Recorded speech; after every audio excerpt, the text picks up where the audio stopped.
Hi, everyone, and welcome back to IJD HTF WandaVision, where we are talking about the finale episode.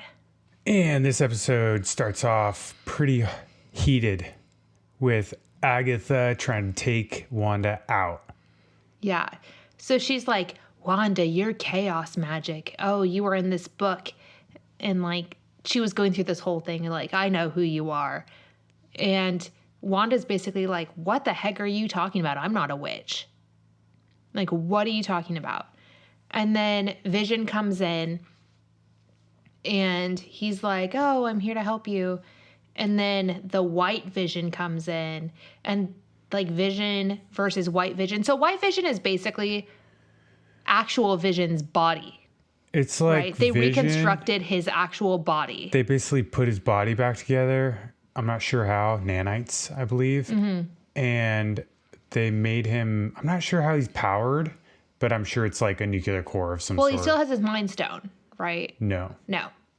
So some then sort of there's technology. Then Stark's dead.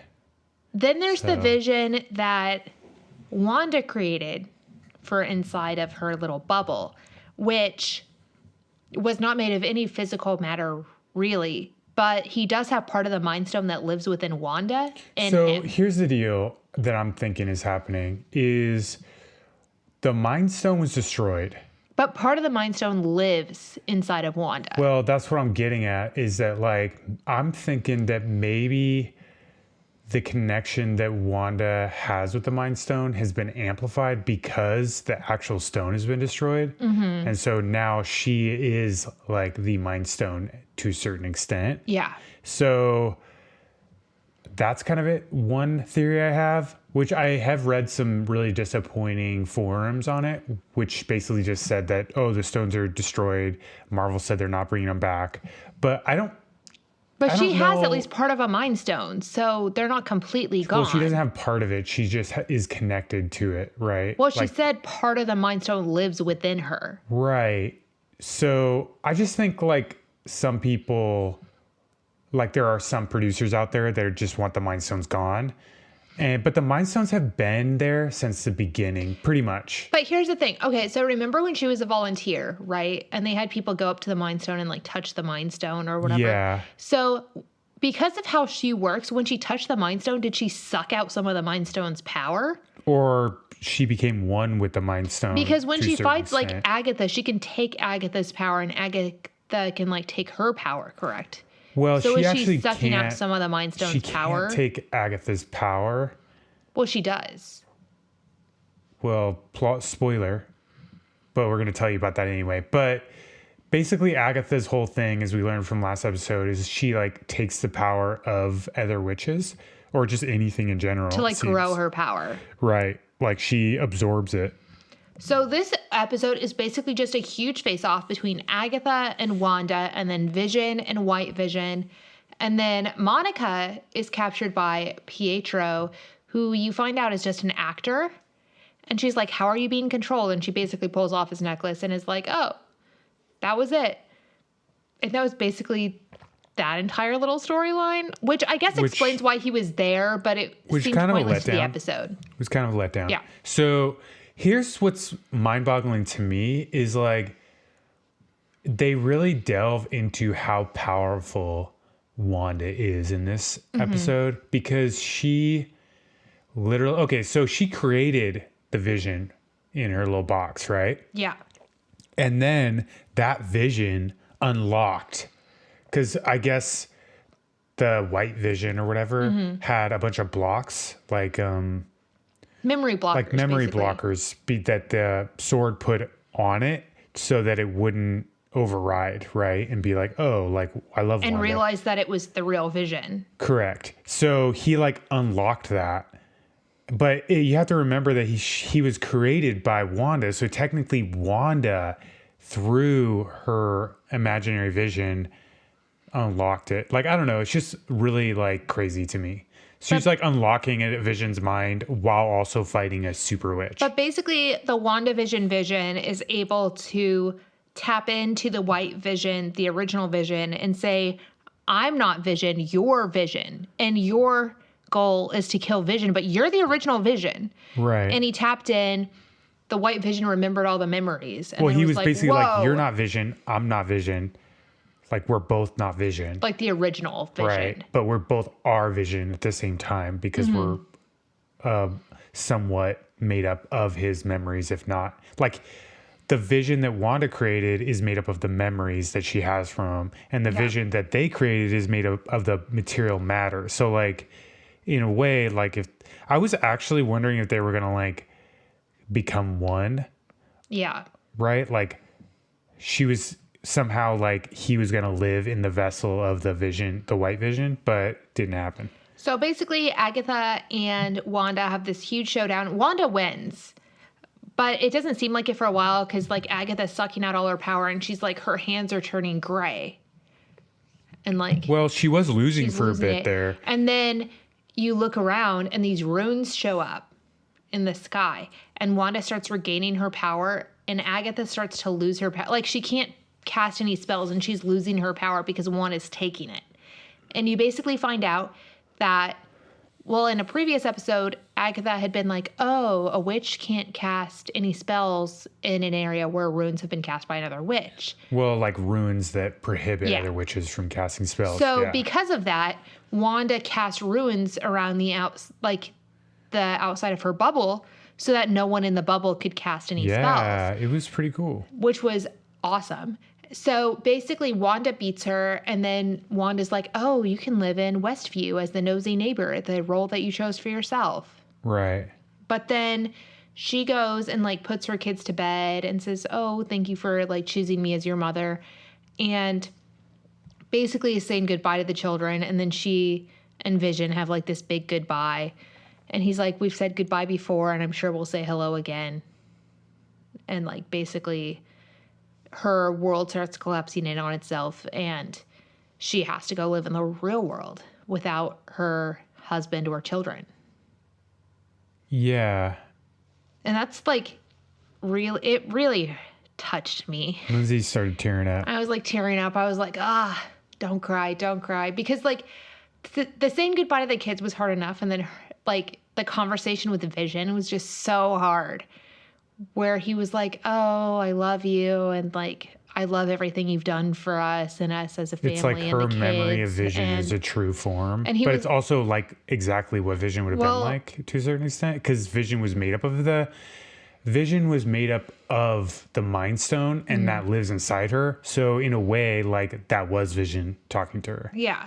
And he was like, oh, I'm your hopes and I'm your, like, things you're insecure about. I'm everything that's inside of you. Yeah. Just realized. They also, remember a few episodes ago, Vision was, like, sitting in the room with her when they were, like, looking at Wanda's memories. Yeah. I think it was last episode. And he was, like, connecting with her. Yeah. And, like, sitting there in it with her. So, like, I think, like, that became her stone. Like, it became her, like, crutch. Like, she was able to, like, lean on him. And when he was destroyed, which I guess we just have to watch Endgame now. I was, like, not boycotting, but I was, like, refusing to watch Endgame just because I know it's, like, big movie, you know. I just don't like the big Marvel movies because there's so much CGI. Yeah, I'll just read the comic books. I think I'm just going to read the comic books. It's just, like, big budget and it's not really well thought out is how I feel about it.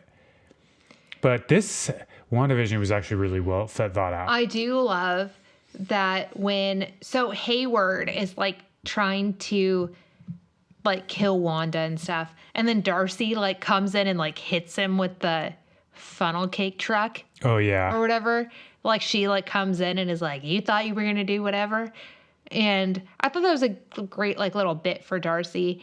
And then, I don't know, it was hard because she makes peace with Monica after everything goes back to normal. Because Monica was there to help the twins and she was there to help throughout.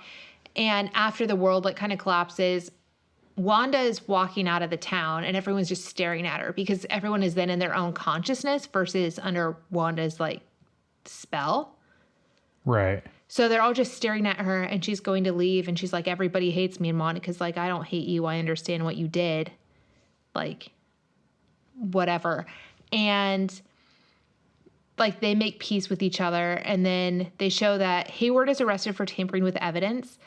And which is like such a silly thing. Like he also fired a gun at children and like did a bunch of other crazy things. So then Monica is informed by a scroll disguised as an FBI agent that a friend of her mother, Maria, wants to meet her. And that's kind of like the ending before it goes to the post credits. So something I really want to touch on real quick is that this may be the end of WandaVision, because it's a short series from what I understand. Mm-hmm.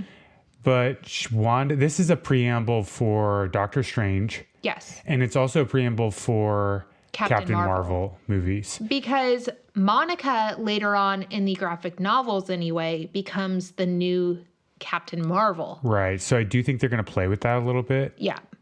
Because I think they've been leading up to that for a while. I think Brie Larson may do one more movie as Captain Marvel, maybe. But I think that the actress who plays Monica will then take over as Captain Marvel in the next movies. And I know I'm being kind of hopeful here, but I'm getting like kind of a Green Lantern vibe. So I'm going to say Green Lantern's going to come into our view before Mephisto.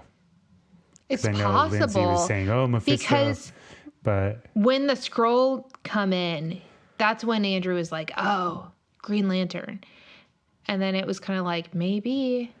Yeah. I'm really curious. I feel like they will make a second season because it would be smart for them to do a second season where Monica does become the new Captain Marvel within that season. Well, okay. So after the credits, they show Wanda, and she's out, or Scarlet Witch, if you will. She's out in the wilderness. She's created a cabin, and she has split her conscience into two.